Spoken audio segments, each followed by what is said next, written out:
Welcome back, my lovelies. Thank you for watching all the previous videos, and for watching this one, make sure you subscribe. Anyways, let's get into today's menu. So we've got 1 teaspoon of onion powder, a sprinkle of pepper. We've got 2 tablespoons of Vegita dehydrated vegetable stock.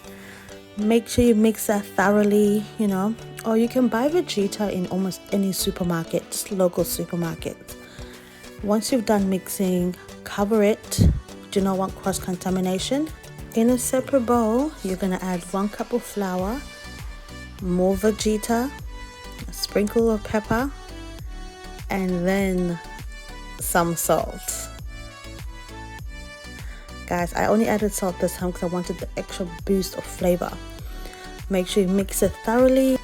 So once you get your chicken out of the fridge, coat it enough that you don't see any more raw meat, which would be preferably, and shake off the excess. Guys, shake off the excess. You don't want that in your oil. So with your chicken, start with the biggest pieces first. Can you hear that sizzle? Can you hear that sizzle? Sizzle! Cook your chicken for as long as it turns almost dark brown, but it's still light brown kind of.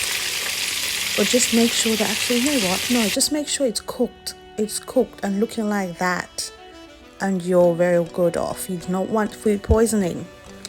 Let's get to the sauce. I can't remember how much butter I put in, but I did put a tablespoon of garlic.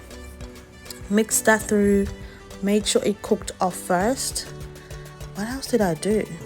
Oh, yeah, I just let it cook down. Then I added as much hot chili sauce that I wanted.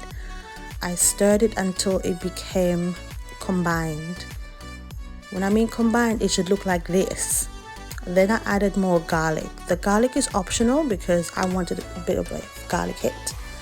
Look at that oil. You do not want that oil in your chicken, so make sure you put it in a strainer. As you're mixing it, shake, shake, shake, shake, shake. Look at the coating, guys. Make sure you like, share, subscribe, and enjoy your cooking, guys.